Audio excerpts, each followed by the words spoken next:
واقف على طول اللي انا هقول لك عليه ده دلوقتي. لو انت بتحفظ الاسئله وبتذاكر كتير جدا قبل الانترفيو عشان تطلع ما بين B1 ل B2، فيا ريت توقف اللي انت بتعمله ده دلوقتي حالا. كنت من يومين بتكلم مع حد من زمايلي وهو بصراحه مستواه C1 وداخل على C2.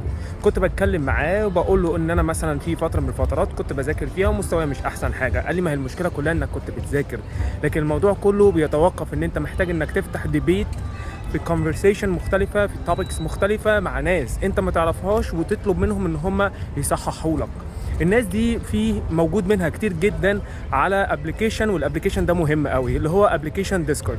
بصراحه انا في ناس قبل كنت مقدم انتلسيا كان في حد بينصحني بالديسكورد ده بالذات، وهو اشتغل عليه قعد فيه فتره وبعد كده مستواه اتحسن جدا ودخل على طول على الانترفيو وربنا وفقه واتقبل.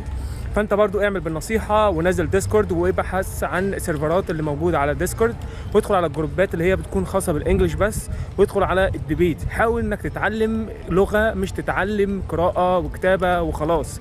اتعلم اللغه، ادخل في ديبيت مع ناس واطلب منهم واتكلم واغلط وتنرفز. ايه المشكله يعني لما تغلط؟ ما ده هيصحح لك وده هيصحح لك، وهو ده اللي هيعلمك اللغه ويخليك كده الموضوع بالنسبه لك يبقى ايزي. هي دي اهم نقطه ممكن تفرق معاك كتير جدا، واتعلم من غلطاتك واتعلم من غلطات غيرك وربنا يوفقك. ما تنساش تتابعني كل جديد واعمل شير للفيديو. سلام.